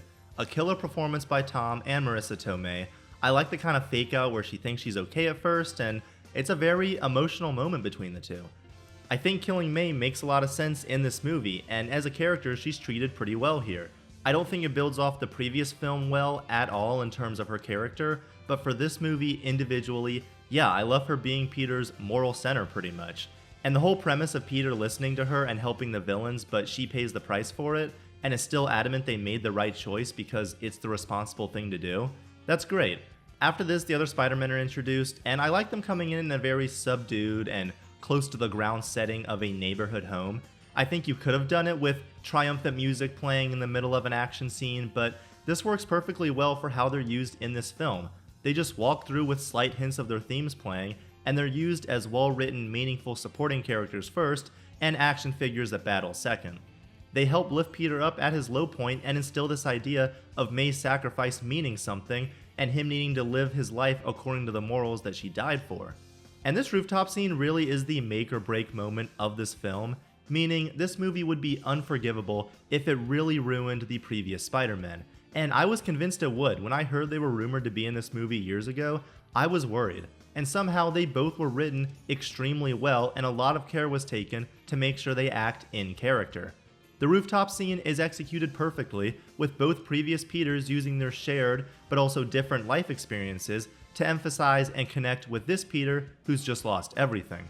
They of course reinforce the great power, great responsibility thing shared between all of them, but Toby recalls his experience of Uncle Ben's killer dying, and Andrew recalls how he felt and acted after Gwen died, and how they've both experienced that vengeance doesn't solve anything, but in different ways. It's just a very intelligent use of all three of those characters' histories and what unites them all as Spider-Man, but also leans into their differences and how that informs their characters too. And they continue to do this in the rest of the film, but with a bit more fun. All three actors just have such great chemistry with each other, and again, using the three of them to play off each other and reveal enough of their histories since their movies ended, but leaving it open enough where you can still guess on some details and not know everything, I think it's well done. There's all the fun fan service stuff like talking about their webbing and their villains. Their personalities are all intact, with Tobey acting as goofy, genuine, and kind-hearted as his Peter ever did, and Andrew's Peter being more expressive and remorseful here. I love their themes really playing in full, not during an action moment, but when they're empathizing and just talking with their villains. That's a really nice touch. The Andrew saving MJ scene, of course, is an obvious but still fitting moment where he gets the chance to make up for not saving Gwen, and it's just played really well. Tobey getting in the way of Peter killing Goblin but not needing to say anything, just reminding him of something he already knows. Again, another great moment. And just the idea of these Peters using their life experiences and lessons to help better the life and character of this Peter, I could go on. But point being, this film nailed these characters with one very weird exception. Do you have a best friend too? He died in my arms after he tried to kill me. It's heartbreaking.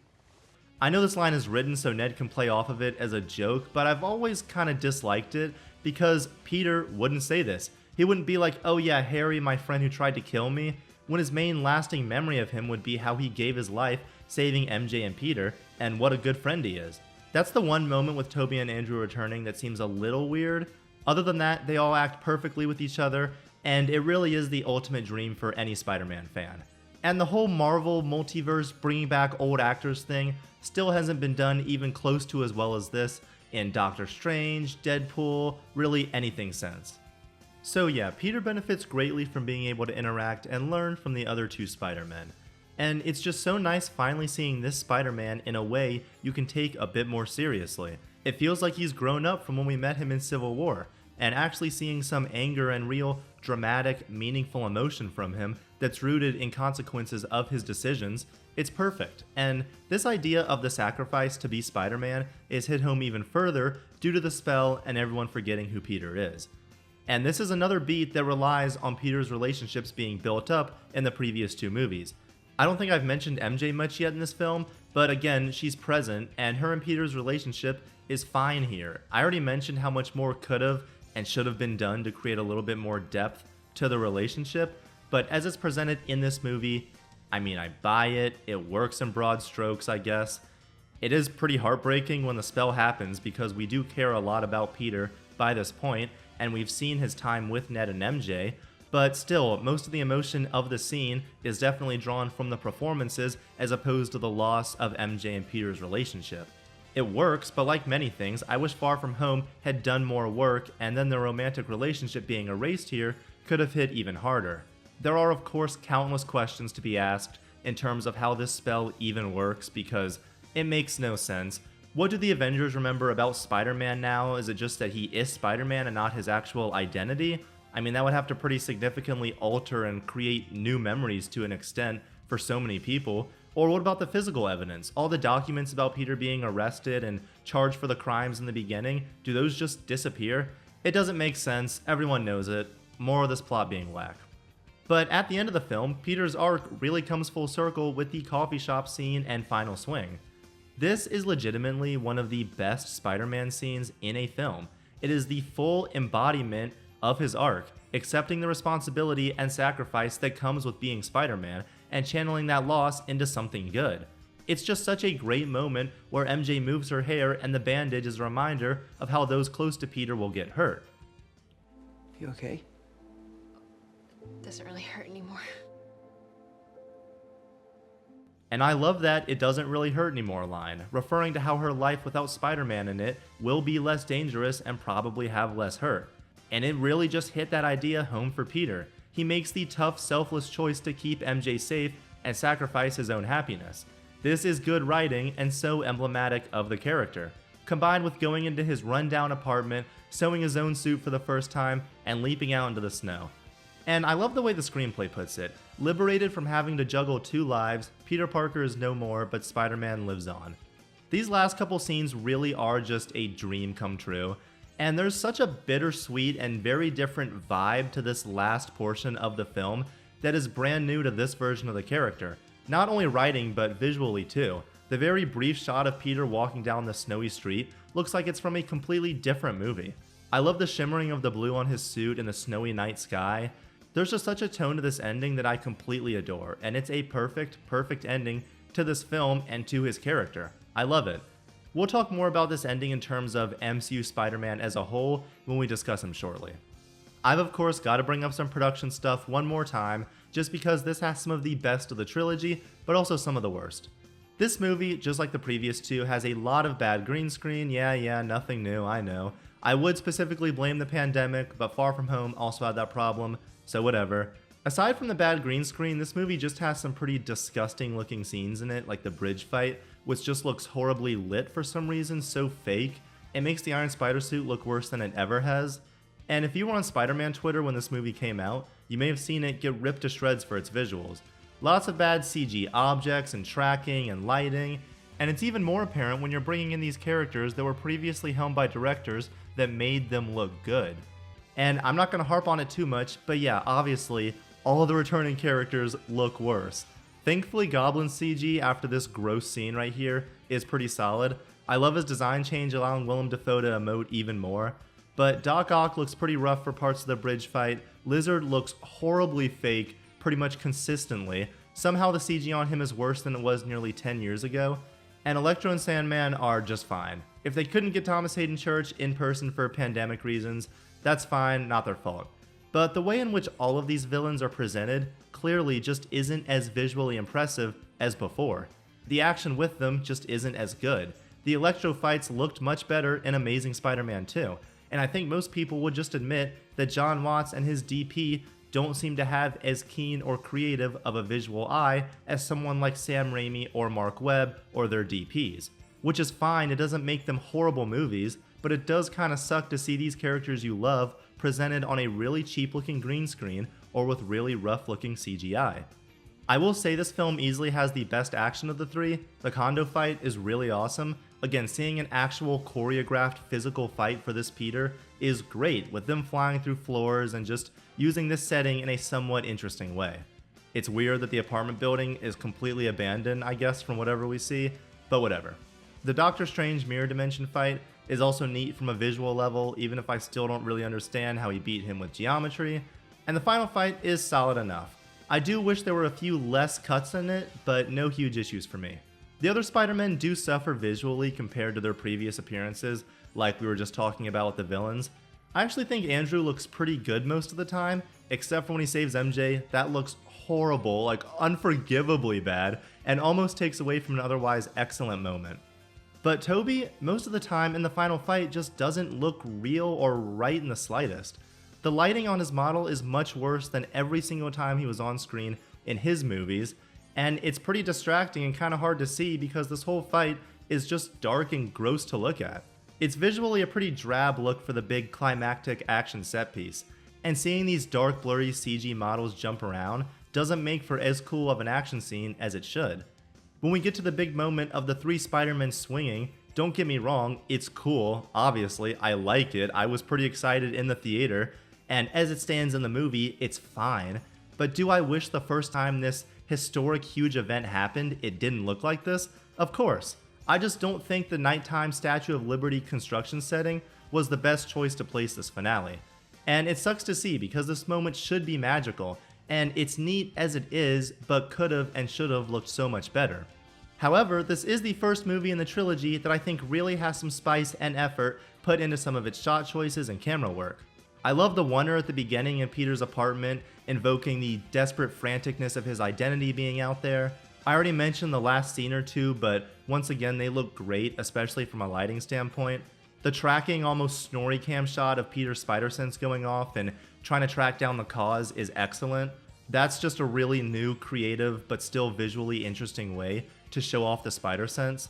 The beautiful shot of Peter in the rain illuminated by the giant screen of Jonah, I love it because it's stylized, it's comic booky, it's not trying to be realistically lit, it's trying to reflect Peter's mental state of complete anguish and being hit over the head with the guilt of May's death. It's awesome, and I feel like this is the movie where Jon Watts either felt more confident or maybe he was just more experienced now. Either way, this is the only time where I feel that some of a unique voice starts to poke through, and it's cool to see. I also love how long the camera lingers on each of the Spider-Men during the rooftop scene, not cutting around too much and really just letting the focus be on these characters, the writing, and the performances. Also, for the first time this trilogy, I really like the score. Many of the tracks highlight the dramatic moments quite well, like after May's death and Peter saying goodbye. We also finally get a rendition of his theme in the final swing that has a bit more power behind it, a larger sense of scale. It invokes a more triumphant, empowering feeling like I've been talking about, as opposed to the whimsical one the previous themes were going for. It's slowed down a bit, and it fits the final swing quite well. And I think that'll do it on No Way Home. And it's such a difficult movie to judge. It's insane to me how this has some of the best Spider-Man scenes ever put to film. It's this incredible cinematic event of all three Spider-Men hanging out, meaningfully adding to each other's characters in well-written, appropriate ways. It's got a scene that perfectly embodies a major conflict of the Spider-Man character. It has scenes with emotional weight, it's got great performances, it's got a good villain, a standout action scene, and that's all awesome. But it also has a really bad plot, some rough dialogue, lots of mediocre VFX, and really stupid character actions and contrived moments. So after all of that, what do you say? When analyzing film, how do you say if this movie's good when the highs are so high and the lows so low? Well, that is up to you, but I usually lean towards the character writing and themes being a bit more meaningful to me than plot issues. They still matter, and the plot is still super flawed here, but I think there's too much good character stuff going on to ignore. The fact that the coffee shop scene is in the same film as the spell going wrong is crazy to me. But that's it, and I do like this movie. I think it's pretty good. Obviously flawed, but lots of great stuff in there. And like I said at the beginning, this is still my go-to example of a film that kills it with its characters for the most part, has a horrible plot, and still barely scrapes by as a mostly good movie. Those are the three movies. So overall, how are these as a film trilogy and as our newest big-budget film adaptation of Spider-Man? As a trilogy, it's crazy uneven. A solid intro followed by a dreadful sequel, concluded with a good but heavily flawed finale. It's hard to judge as a whole, but if someone asks me generally what I think of MCU Spider-Man today, my tone usually leans more negative than positive, because I'm just not crazy about how they chose to adapt Spider-Man as a character in this trilogy. The idea is you're gonna tell this story of a young, high school Peter Parker growing up in the MCU and growing as the hero Spider-Man. And Homecoming really embodies this idea, and by the end of that film, it's clear that he has a much better sense of identity and is on his way to becoming more of the Spider-Man we know and love. I will say, especially in the last decade or so, the idea of a hero growing into a more recognizable and iconic version of themselves seems to be pretty common, whether they have to earn their costume or begin to take on their more distinct character traits. And like everything, this can be done well and it can be done poorly. I think The Batman really excels at this, where it's a Bruce Wayne early in his vigilante career still learning the best way to be Batman. He still maintains many of his Batman traits, but he hasn't figured out the best way to help the people of Gotham yet. He hasn't figured out how to leverage his Bruce Wayne identity to help enact change in the city. And the movie covers Bruce's arc of learning to embody a sense of hope as opposed to vengeance in the citizens of Gotham. And it's clear he'll continue to grow in the future. And that's the point of this, right? People don't stop growing and changing after a story is told or after an arc is complete. They'll continue to evolve, and many superhero trilogies show their characters evolving based on new circumstances and stories told. Whether it's Steve's change from Captain America 1 to 3, where he grows more disillusioned with institutions and really embraces staying true to his personal values and relationships, or even Peter in the Raimi trilogy growing into an adult that understands the weight of his responsibility as Spider-Man and how to balance his two lives, maintain his relationships, and learn to forgive others and himself. So then why do so many people take issue with how MCU Peter is characterized? Well, a lot of it we touched on, but I want to bring up one of the big ones that I haven't really dived into yet. Why does Spider-Man do what he does? We discussed it at the beginning, but it's the classic origin we all know. And we all know it because it works, it's effective, and I would argue that it's integral to the character and his motivation. You can have a Spider-Man without the normal Uncle Ben origin, but you better replace Peter's motivation with something just as interesting and thematically poignant to the character. And MCU Spider-Man is super weird about this, because Civil War clearly implies some sort of event has happened that motivated this Peter Parker to be Spider-Man. He tells Tony this. Technically, I guess there doesn't have to be this kind of origin for a Spider-Man. You could just have a Peter Parker that swings around and fights crime because it's the right thing to do, but that is infinitely less interesting, layered, relatable, and I just think so much worse than the actual origin of the character. Even though Homecoming and Far From Home are about Peter learning to be his own hero and forging his own identity, there still needs to be that intrinsic motivation. When Peter does what he does in Homecoming, yeah, he's trying to prove himself as a hero, but why is he Spider-Man? If you don't know the origin, then you really have no idea. And by the time we get to this movie, actually focused on the character of Peter in Homecoming, then the quick line in Civil War isn't enough. There's got to be more. Even if the movie isn't about his origin, it still matters. It's still integral to the character. It is the fundamental basis of his worldview and morality. That's a part of the Peter Parker character that needs to be present in one way or another. And when we're talking about adaptation, this is another prime example. The origin of Spider-Man is something that is necessary to adapting the character. Yeah, I still think Homecoming is a pretty good movie, but is Peter Parker doing his Spider-Man thing in that movie missing something by his intrinsic motivation being completely absent? I think so.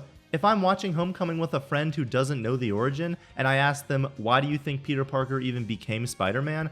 Maybe they'll try and reference his line in Civil War if they even remember that, but more than likely they'll be like, I don't know, because it's the right thing to do, maybe? And that's a problem. That's crazy for the character of Spider-Man to be presented like that in his popular brand new film series.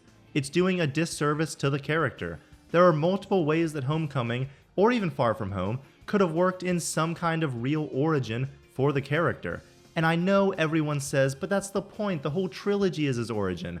Kind of a cool idea, and yes, you can have a trilogy where by the end you've got the Spider-Man you know and love, which is what they did, but now you've got 2.5 movies of Spider-Man being characterized in a way that's more of a prototype version of the character. And it just creates such a weird lack of direction for this trilogy, where it feels like the big Uncle Ben thing happened before Civil War, and then Peter just keeps regressing in each of his solo movies. It's weird that his first instinct in No Way Home is to send the villains back where they came from and say that it's not his problem, when after Civil War, he should know he has a responsibility to help them without Aunt May having to encourage him. The Civil War moment is so weird now because they even acknowledge that Peter already knows it in No Way Home when the whole May thing happens, but he hasn't acted like he knows it. The line from Civil War is still super vague. Also, it's not clear how May's death is really communicating something different than the idea from Civil War, other than just really hitting it home. I feel like it should have been elaborated on or expanded on a little more, since this Peter has seemingly already gone through that experience, or at least a comparable one, to his classic origin. Again, I like how May is used in the context of the No Way Home film, but there's such an unevenness to Peter in the MCU. And I'm sure a lot of it is production reasons that bled into the writing. I'm sure the plan was always for the third movie to end with more dramatic stakes and wait for this version of Peter, and maybe more closely resemble the actual character. But they went so far in that direction with the great power, great responsibility moment, with him being completely alone, that it does feel like an abrupt course correct in a sense. Again, I think it works generally for that film, but there's a part of me that can't shake the fact that this trilogy just really lacked direction for Peter's character. For the vast majority of this Spider-Man's time on screen, he's lacking intrinsic motivation that we know anything about. His two villains have been motivated by Tony Stark or an idea he represented. He's swinging around with fancy Stark tech suits, and his arcs have used Tony or the Avengers as a way to show his growth. And that sucks because it's a waste of the character. And in my opinion, I just don't like such a heavy focus on Spider-Man having to learn to forge his own identity. Although I think it works for Homecoming and relatively makes sense, and it's not a problem in that movie, that's just not an arc that I think the character of Spider-Man needs to go on. That's not really taking advantage of what makes Spider-Man special. And it sucks to see Spider-Man spend so much of his screen time as this pretty goofy, fairly incompetent kid who's just such a watered-down adaptation of the character that we like. And aside from the villains, this applies to most parts and characters of the Spider-Man mythos and world too. You've got what should be one of his most integral relationships being with Aunt May. It was established well enough in Homecoming, absolutely wasted in Far From Home, and pretty well done in No Way Home, but the connective tissue of the second movie is missing. Same thing applies to MJ, and whether it's due to corporate nonsense where they're not allowed to make a comic accurate version of the character or whatever, you can still create a layered, interesting character. There's a reason everyone loves Mary Jane and Peter together. MJ as this girl who, due to her upbringing, develops this outgoing and carefree persona that isn't held down by Harry or Peter or Flash. She's a free spirit until she begins to mature and put more value in her personal relationships, and is hit with the truth of reality when Gwen dies, who has this friendship and interesting conversations with other supporting cast members like Betty Brant or Robbie. She understands and is able to connect with Peter in a way that no one else can. They adapt that interesting character to be a girl with a kind of fun personality to watch, but she's got nothing that's explored, no depth. We get the vaguest hints, but she's a nothing burger, which is a waste when adapting MJ, the love interest of Peter Parker. This is a version of Spider-Man that feels really afraid to dive into the personal drama between Peter and the people in his life. You don't have to adapt the Daily Bugle and its staff, but you better add something really new and exciting that contributes as much to the Spider-Man mythos. We already talked about how Flash was adapted. Again, Ned is fine, but could have been so much more. There's just so many decisions that were made for this version of the character that aren't as interesting and don't lean into as much of what makes the character worth watching and worth experiencing. In fact, some of the decisions, especially in Far From Home, lean in the opposite direction of what the character is. Not to say comic accurate equals good, because comic accuracy can also mean a whole wide range of things depending on who you're talking to, but it comes down to the question of when you're adapting something, you need to include the elements of the original that are the reason you're even adapting it in the first place. Not just because Spider-Man's a big IP and one of the most popular characters on the planet, and we're Sony and we own the film rights, we're going to keep churning out movies. If you're adapting it and you're writing that character, you're responsible for adapting the parts of that character that make the character what they are. If you're telling a Spider-Man story, adapt the character in a way that fits your universe, but also stays true to the spirit of what the character is, and especially what the character represents.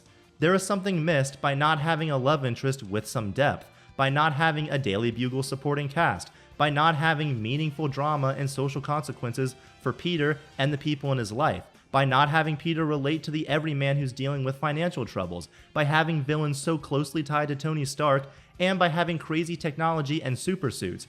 All of that is what they replaced the core Spider-Man mythos with. And yes, by the end of No Way Home, we have made it to a more traditional Spider-Man we all know, in a dingy apartment with meaningful intrinsic motivation that we've seen with a handmade suit. We're there. But was it really worth it to have nearly all of the screen time with this Spider-Man be a version of the character that didn't resemble Spider-Man in many of the meaningful ways? I wouldn't say so. One of the reasons the ending of No Way Home hits hard is because Peter had all the fancy tech, he had all the connections, he knew everyone, and it's completely stripped away by the end. But did he really need to go through that journey of completely losing everything that it's weird he even had in the first place for us to finally get a recognizable Spider-Man? I wouldn't say so. And for those reasons, it's a weird trilogy, and at the end of the day, we have nearly 3 full movies of a version of Spider-Man that is lacking much of the reason people love Spider-Man, and that's really unfortunate. To try and bring this to a close, I do appreciate things about this trilogy. Tom Holland has been great since day one, and I so wish he had better material to work with. There's occasional good bits of writing and a solid start for the character in Homecoming, even if it's not how I'd like to see Spider-Man adapted for the widest audience possible. But unfortunately, Far From Home is pretty bad on most fronts, and No Way Home contains some of the best Spider-Man scenes put to film, but also some abysmal writing.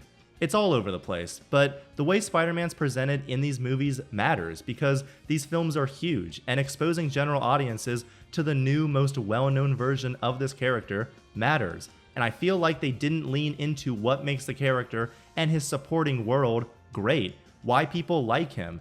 As films themselves, Homecoming is good, Far From Home is bad, and No Way Home is a kind of cool mess of a movie. Regardless, they really do have the perfect setup now for a more traditional Spider-Man story that is able to give a lot of the fans what they want. Knowing Sony, they'll probably screw it up, but we'll just have to wait and see. And maybe if they end up doing that right, people will begin to appreciate the MCU trilogy for the little unique adaptation that it was. As it stands, not a huge fan myself, but at the very least, they are still Spider-Man films, and hopefully they inspired at least a few people to pick up some comics or some shows or other movies and see what the character is all about. Thank you all for watching.